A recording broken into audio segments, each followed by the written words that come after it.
प्रिय भक्तों, आइए जानते हैं जया एकादशी व्रत कथा। जया एकादशी माघ मास के शुक्ल पक्ष की एकादशी को कहते हैं। मान्यता है कि इस दिन व्रत करने से व्रतियों को पिशाच योनि से मुक्ति मिलती है। इस दिन व्रत करने वालों को व्रत कथा अवश्य करनी चाहिए, तभी उन्हें पूजा का संपूर्ण फल प्राप्त होता है। आइए जानते हैं इस व्रत की कथा। धर्मराज युधिष्ठिर बोले, हे भगवान, आपने माघ के कृष्ण पक्ष की शक्तिला एकादशी का अत्यंत सुंदर वर्णन किया। आप स्वदेज, अंडज, उद्भिज और जरायुज चारों प्रकार के जीवों के उत्पन्न, पालन तथा नाश करने वाले हैं। अब आप कृपा करके माघ शुक्ल एकादशी का वर्णन कीजिए। इसका क्या नाम है, इसके व्रत की क्या विधि है और इसमें कौन से देवता का पूजन किया जाता है। श्री कृष्ण कहने लगे कि हे राजन, इस एकादशी का नाम जया एकादशी है। इसका व्रत करने से मनुष्य ब्रह्म हत्यादि पापों से छूटकर मोक्ष को प्राप्त होता है तथा इसके प्रभाव से भूत, पिशाच आदि योनियों से मुक्त हो जाता है। इस व्रत को विधि पूर्वक करना चाहिए। अब मैं तुमसे पद्म पुराण में वर्णित इसकी महिमा की एक कथा सुनाता हूँ। देवराज इंद्र स्वर्ग में राज करते थे और अन्य सब देवगण सुखपूर्वक स्वर्ग में रहते थे। एक समय इंद्र अपनी इच्छानुसार नंदन वन में अप्सराओं के साथ विहार कर रहे थे और गंधर्व गान कर रहे थे। उन गंधर्वों में प्रसिद्ध पुष्पदंत तथा उसकी कन्या पुष्पवती और चित्रसेन तथा उसकी स्त्री मालिनी भी उपस्थित थे। साथ ही मालिनी का पुत्र पुष्पवान और उसका पुत्र माल्यवान भी उपस्थित थे। पुष्पवती गंधर्व कन्या माल्यवान को देखकर उस पर मोहित हो गई और माल्यवान पर काम बाण चलाने लगी।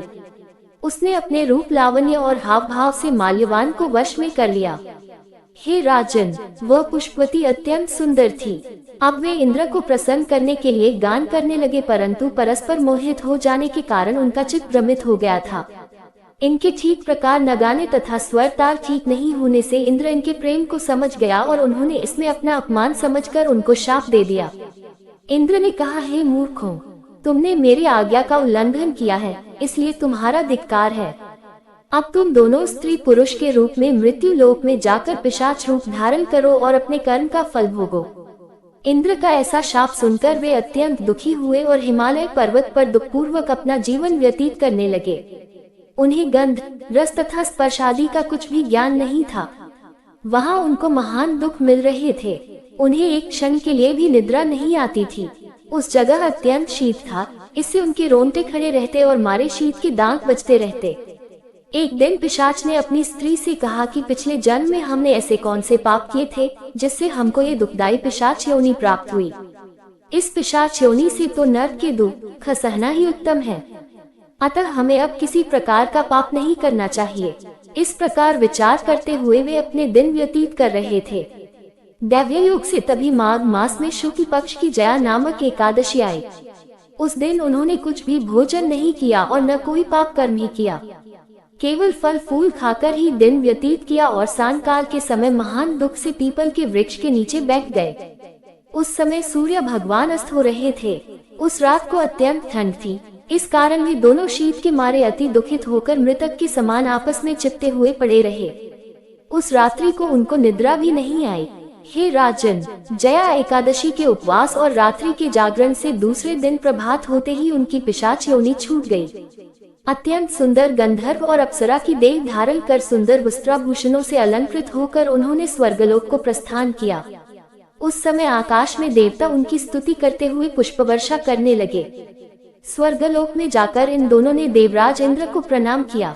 इंद्र इनको पहले रूप में देखकर अत्यंत आश्चर्यचकित हुआ और पूछने लगा कि तुमने अपनी पिशाच योनि से किस तरह छुटकारा पाया, सो सब बता लाओ।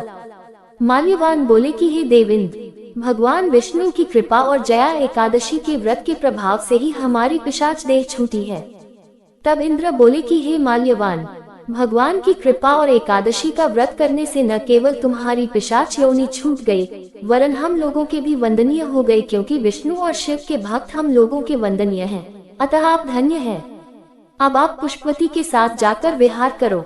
श्री कृष्ण कहने लगे कि हे राजा युधिष्ठिर, इस जया एकादशी के व्रत से बुरी योनि छूट जाती है। जिस मनुष्य ने इस एकादशी का व्रत किया है उसने मानो सब यज्ञ, जप, दान आदि कर लिए। जो मनुष्य जया एकादशी का व्रत करते हैं वे अवश्य ही 1000 वर्ष तक स्वर्ग में वास करते हैं।